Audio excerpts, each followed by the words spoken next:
Your Excellency, the founder, your various excellencies in this room, members of the Board of Trustees of AUN, President Eugene Kisenberry, distinguished faculty, graduating class of 2017, ladies and gentlemen. When I was invited to give this commencement address, I was immediately humbled that I've been asked to step into the shoes of a very big man. As you all know, His Royal Highness, the Emir of Kano, Muhammad Sanusi II, was originally built to be giving this address. So let me begin by thanking the Chairman of the Board of Trustees, Mr. Akin Kekereekun, for the honor he's bestowed on me by giving me this privilege to be speaking to you today. I would also like to extend my profound gratitude to His Excellency, the founder of AUN, the Turakin Adamawa, for his vision and generosity in establishing this world-class institution. In the founder's own words, an individual's success is deemed to be of limited social value if it does not lead to the success of others in the family, or the clan, or the community. These words cannot be more true. AUN has gone on not only to transform Yola and its environs educationally, socially, and economically, but also to put the town on the world map, becoming a beacon of hope and a source of pride, particularly during the troubled times of insurgency. I can relate with the founder's generosity, as I'm also standing here today thanks to the philanthropy of another visionary, Cecil John Rhodes, whose scholarship sponsored me through my postgraduate years at Oxford. So in thinking about the speech that will be appropriate for today, I decided to stay away from talking about the financial markets or the capital markets or mergers and acquisitions. And the theme of my speech is essentially character, values, and leadership, and lessons from my own life journey. I recall in 1987 when I was graduating at the University of Ife, now Bafemi Awolowo University. I recall sitting for hours in the amphitheater waiting for this whole thing to start. And I was quite anxious to be done with the whole ceremony. I cannot remember who gave the commencement speech at that time, neither can I remember the subject matter. But I only had one thing in mind, which was to go to the arms of my parents and family who had come to see this special day and celebrate my certificate. Indeed, your excitement is well earned, and you should be proud of what you've achieved. I just want to crave your indulgence as I try to draw some lessons from my own experiences and share that with you. I was born in the mid-1960s, had a typical middle-class upbringing. My father, His Royal Highness Igwe Alexander Ene Chioke, of blessed memory, was a civil servant in the Enugu state government at the time. My mother, Nono Elizabeth Okamaka Chioke, also of blessed memory, was a trader who sold fabric in the market in Enugu. Their combined income could not have afforded to put 6 kids through university, but through the support of friends and extended family, they had the luxury of getting us all through. I attended the Kulu Primary School, then I moved on at the age of 12 to Federal Government College, Jos, a unity boarding school. But interestingly, when I was leaving Jos against my father's advice, I decided to choose University of Ife as my first choice in JAM. My father was concerned that he did not know anybody in Western Nigeria, and indeed if I'd had a problem getting into Nsukka, he could have helped. But notwithstanding that, I got into Ife, just like you all have gotten into AUN, and I had a sterling experience, graduating with honors in civil engineering. Now, rejecting my father's advice back then was not anything about rebellion. It was because then I saw a Nigeria where competition was fair and opportunities were equal, with neither walls of elite or ethnic protection, nor formed stereotypes. I reasoned at that time that after completing my primary school in eastern Nigeria and going to secondary school in northern Nigeria, then it was time to discover western Nigeria. In retrospect, I can say I was a bit naive.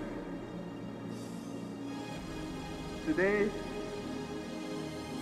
you see, by the time I graduated in 1987, I began to see a different picture of Nigeria.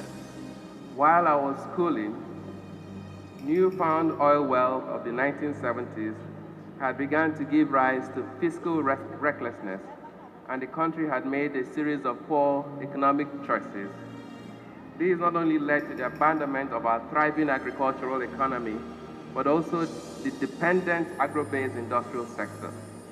And new millionaires who are being created by all this fiscal recklessness entered the fray and assisted in destroying the much cherished societal values such as meritocracy, integrity, and community development.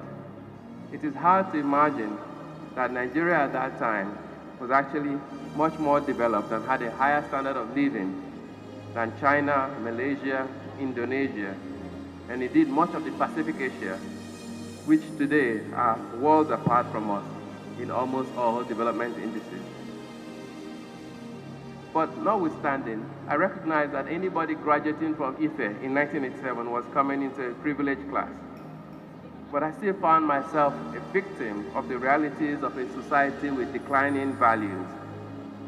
Once I left my ivory tower, the first thing that hit me was I could not get a job as a civil engineer with any of the top construction companies in Nigeria. Reason? Recruiters in those firms believed that with my first-class degree, I may be difficult to order around. Privately, actually, I thought it was because they probably felt that I was more qualified than them. And this is the reality of Nigeria. Some of you graduate from the Sterling University called AUN with your amazing degrees and the experience you've learned from here. You find yourself much more qualified than many companies, many of the people interviewing you to join companies that you're seeking to be part of. And this reality continues to exist today. But you have to face that reality and decide, how do I move forward? For me, I realigned my career goals and decided to join Arthur Andersen in Lagos, a global accounting firm that was seeking to hire only the brightest and the best. What is the moral of the story? The values you are taught in school and grew up with might not be the same in the world outside of the school. But even in a world of collapsing values, you have the personal responsibility to develop a strong character you will need to find your purpose in life, whilst also trying to reshape the society around you. While at Arthur Andersen, I found out about the Rhodes Scholarship from one of my lecturers at IFE. At that time, I'd made several attempts to get into an international institution of higher learning. I got admission from MIT, Stanford, Dundee, Imperial College, but I didn't have any money to pay for it. But given that the university lecturers are written so many reference letters for me, one of them mentioned the Rhodes Scholarships, and I applied. The Rhodes Scholarships today are regarded as one of the oldest and most prestigious scholarships in the world. Established in 1903, there are postgraduate awards that support outstanding all-round students attending Oxford University.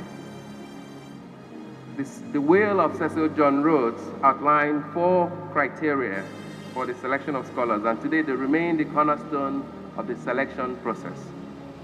1, outstanding intellect. 2, character. 3, leadership. And 4, commitment to service. Cecil Rhodes' vision was to develop young leaders who would be motivated to fight the world's fight and to esteem the performance of public duties as their highest aim. Given the very high standards of applicants, all the graduates coming to interview were obviously first-class degrees. So you're required to then submit your your results from university, and then write a personal statement that demonstrates the qualities of character, the qualities of leadership, and your qualities of commitment to service. In my personal statement, I wrote about my experience as an NYC engineer in Aba local government. Anyone who knows Aba will know that it's a city, it's a town on the hillside, which is very prone to erosion. I've been given the job as an engineer to build a DFRI-sponsored set of drainages in the town. But I looked at the design and saw that the design was wrong because the drainages were going from top to bottom, which would mean that as the water collects into it, the velocity will be much higher towards the bottom and cause more erosion. So I redesigned the entire network as a youth corper and showed it to the DFID people, as well as the local government management, and they agreed with my analysis and then asked me to go ahead and implement.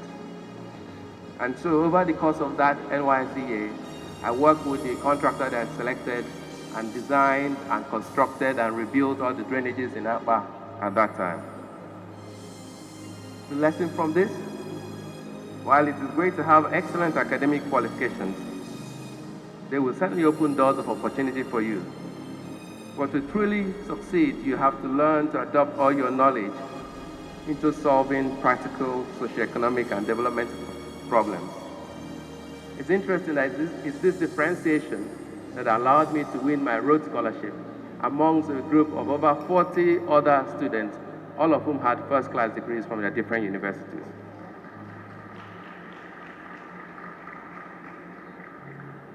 My first dilemma out of Oxford was what to do next. Should I continue my career in accounting and tax practice with Arthur Andersen, or move on to a new career in investment banking or management consultancy, which I'd learned while at Oxford? I certainly knew that investment bankers at that time were considered the cream of the crop in the finance industry. So I told myself, if you're going to eat a frog, why don't you eat a fat and juicy one with warts on the back? I remember going through the entire application process for many London-based blue-chip investment banking firms while at Oxford, including UBS, Warburg Pincus, Morgan Stanley, and Goldman Sachs. Yet, despite my outstanding credentials and my Rhodes Scholarship badge, I was told many, many times, sorry, you cannot be hired because you do not have a work permit to work in the UK. Eventually, after months of struggle, Morgan Stanley made me an offer and asked me to resume in their New York office as a third-year analyst. However, several of my colleagues in the same MPhil class in management studies had been given a job by the same firm to start as associates, with a salary differential of almost 2 times. I refused to accept such an inferior job and rejected it. I started thinking it was discriminatory, and I left it. A few months later, in May of 1991, I graduated from Oxford with nothing left but just my certificate and a bit of money. I traveled to the United States to continue my job search. I settled with a friend living in Hempstead, Long Island, Shola Akimboye, who then it was from his house I began to look at all the investment banks and all the management consultancy firms and all the accounting firms that were working in the New York area so I could see if I can get a job. I have a file at home in Lagos where I have saved the letters of application to over 100 different companies and also the letters of rejection from all of them. 100 different rejection letters. Within weeks, I was extremely disappointed and demoralized. But when I started looking at the letters I was getting, I realized there was a certain pattern emerging. Many of the firms simply wrote, "We're not interested in hiring you because you don't have a work permit to work in the United States." And often the ones that even gave me the reason were the bigger and the more global firms. So I changed my strategy. I then wrote to the Rhodes House in Oxford and asked them to send me a copy of the American Oxonian.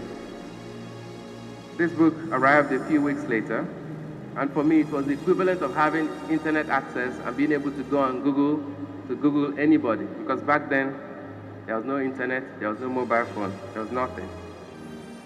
So with that book, I could see the names and address and contact number and work company name of every Rhodes scholar that had been to Oxford. So this was critically helpful because when I needed to call, I had to get through the receptionist of the company. And if you don't have the name of anybody there, they will just hang up on you. So from that moment on, I began to penetrate these big walls of this huge global investment banking firm. I called and introduced myself to many former Rhodes scholars. By that time, I'd already practiced my telephone manners so that I could get it done in 10 seconds. Introducing myself, saying I'm from Nigeria, from Oxford, and I'm interested in finding out about the investment banking career. The reactions I got were widely different. Some people screamed and shouted at me, yet others were curiously interested to know how I found out about them. And even for some others went further and invited me for a meeting in their offices. And from there, I began to get more network of people working in industry and began to build a dossier of contacts in the sector. Even sometimes I could read the Wall Street Journal and see the name of a banker mentioned on a deal. And from just that newspaper article, I called the company and asked to speak to the banker and introduce myself. And that was how I kept moving on. Then suddenly, while I was still searching, my friend Shola decided to move away from New York, and I found myself homeless. For 2 weeks, I did not have anywhere to live. Eventually, I called a former Rhodes scholar, Kate Finkelstein, and she took me to her dad, who ran a law firm in New York. Mr. Stephen Finkelstein paid for me to stay at the 92nd Street Y. This is a Jewish home for Young Men Hebrew Association. That was a lifesaver for me. Because while I was living with Shola in Long Island, Hempstead was a 2-hour train ride from Manhattan, and it was so difficult to come in for interviews and go back. But now that I was based in Manhattan, the Wall Street area was only 10 minutes away by subway. And importantly, because of the density of commercial activity in Manhattan, I could now get a simple job, any job, just to survive, because I needed money to live and exist. But at least I had shelter, I had a home. So Mr. Finkelstein paid for me to stay at the Y for 3 months and said, Ike, I think in 3 months' time you should be able to sort yourself out and move on. And that was when I had my first break. Class of 2017. My first break was to get a job washing dishes in an Italian restaurant. Now, when I say washing dishes in a fine dining Italian restaurant, it's not like washing plates. I was actually washing the saucepans that the 3 chefs used to cook all the meals that patrons ordered in the restaurant. And to tell you how difficult it is, if 5 people come to a table in the restaurant and order 5 different main courses, the chef will cook 5 different times within a space of 5 minutes. And it was my job to take the saucepan, wash it, and hand it back to him, so that by the time the meals were ready, they could all be delivered to the table, all warm, steaming hot for the patrons to enjoy. That was a very tough job, and I did it every night for 5 hours from like 7 p.m. until 11. But at least it had one advantage. I was paid $4.50 an hour, and I got a meal at the end of the evening.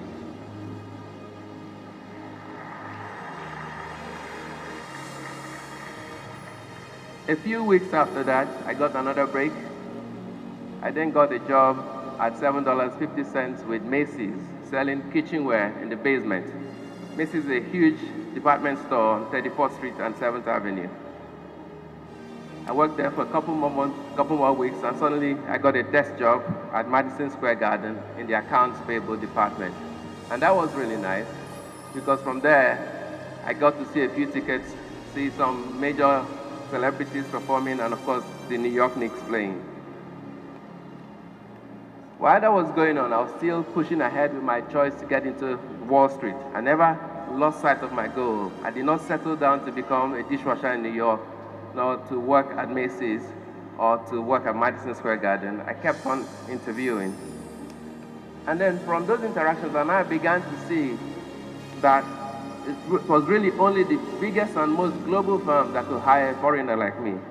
This was because the American labor laws essentially says you can't employ a non-American unless you can demonstrate that there is no other American that can do that job.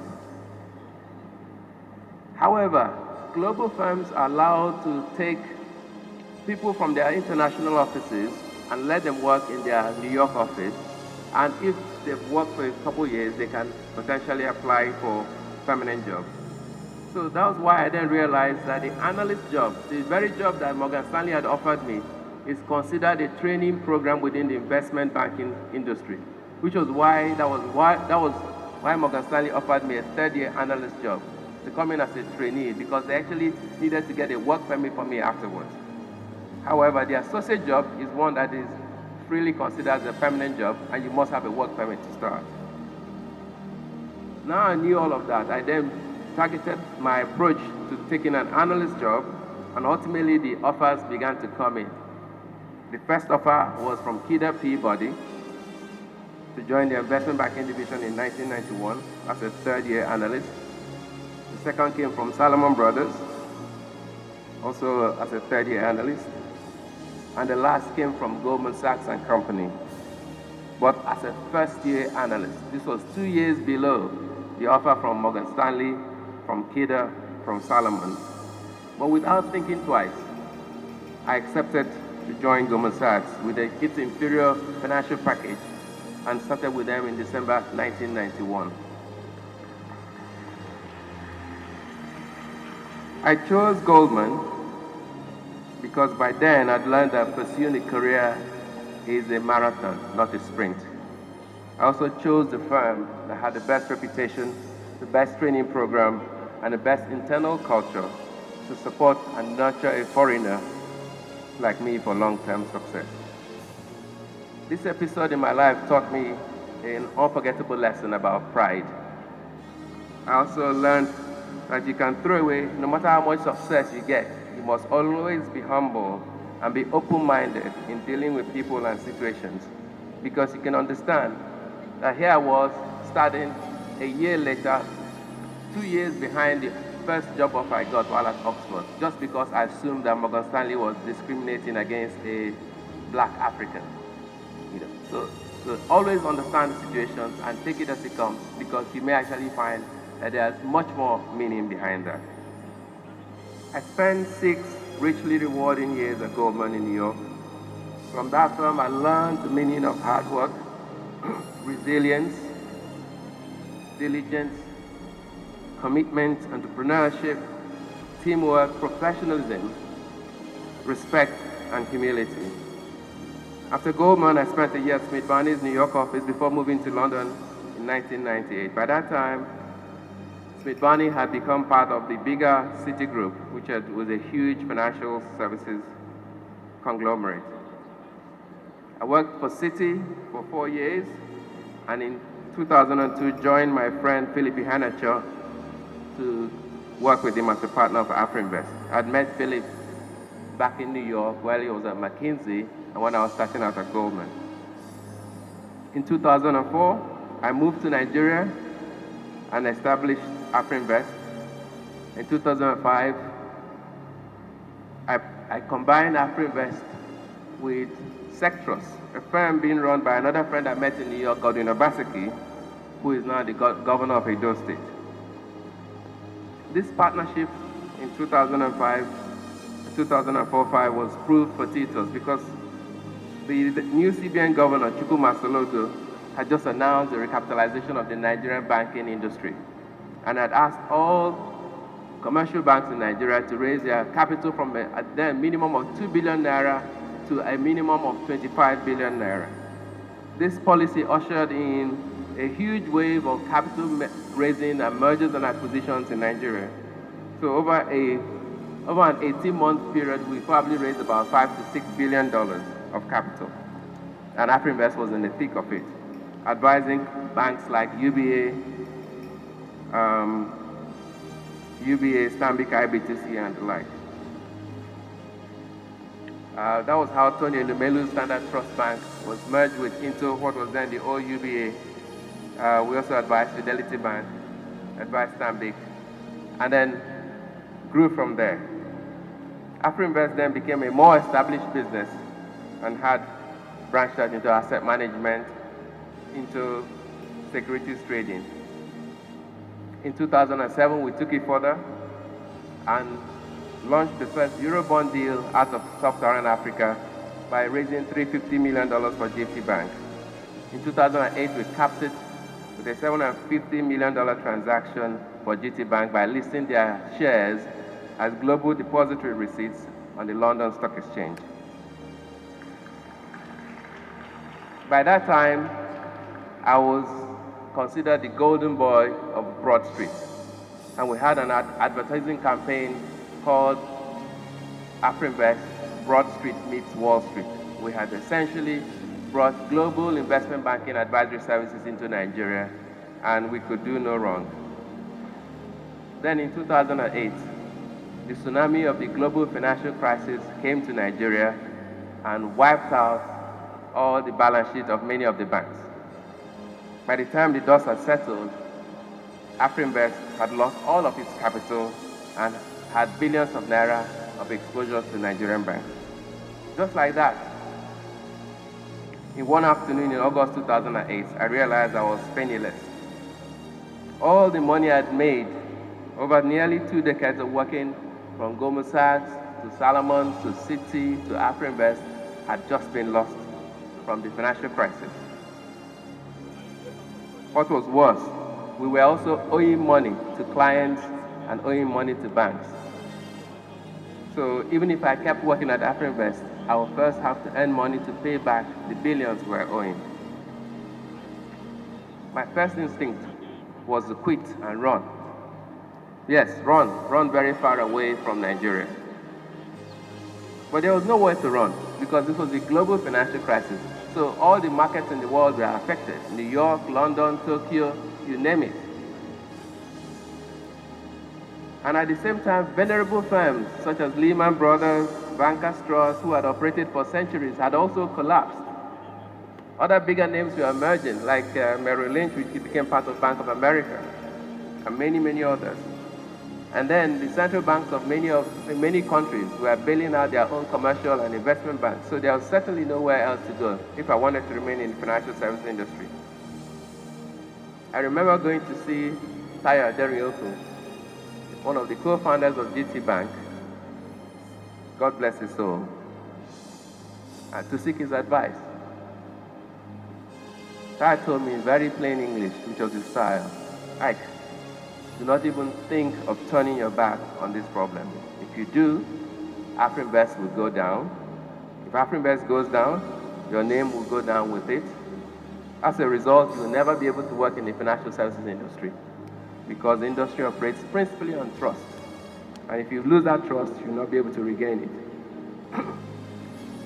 That was the best advice I received during that very bleak period. The situation was also compounded by the fact that Godwin now wanted to go and support his friend Adams Oshomole to reclaim his mandate following the 2007 election. So Godwin said, look, Ike, I want to step down as managing director and we have a problem. So why don't you be MD? And then he became the chairman. So suddenly I was left with the whole problem to myself. I then was given the mandate to restructure, recapitalize, and reposition the firm back to its former glory. Those were very difficult days. But interestingly, in that position, they reminded me of the days when I was homeless and starving in New York. And then I thought if I could survive the experience of being homeless and starving in another man's country, surely there's no way I could not survive this one. So I put all my energies to task. We began to push the firm forward with new transactions because a lot of the banks were in difficulty. They actually needed advice on what to do. A lot of companies were also in financial difficulty. So an investment banker was needed. And one thing was clear. Throughout all that mess, Afrinvest's brand and reputation was highly respected. But I knew that we didn't have any balance sheet and we didn't have any money. But at least I said I could actually go and seek for advisory mandates, even though I cannot underwrite it anymore. So we said, okay, we'll just keep going forward. It was very tough. There are many times you worked on transactions and yet there'll be a new regulation from central bank that canceled that opportunity. There was another time when my entire investment banking team of 5 people left me one day and went to work for Stanbic IBTC. So even though I had mandates, I had nobody to execute it. Yet, despite these challenges, I kept on going. We then applied every technique we knew in investment banking, structuring all kinds of analysis to value, to review, to analyze, to revalue, to write off, to restructure, to reposition, the billions of loans we had lost, but also the billions for other clients. It was a very humbling time, but it also taught me an invaluable lesson, that the human body has incredible capacity to take punishment.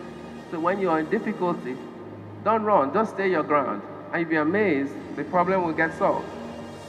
And gradually, the problem began to get solved. We started earning back money, earning back the capacity to underwrite transactions. Even some banks gave us a line of credit to move into new markets. And the firm today has regained back its reputation and credibility.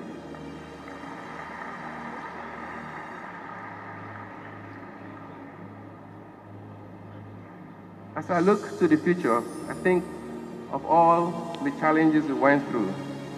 And I consider yourself, you're just about to come out of this university with a lot of promise, a lot of opportunity.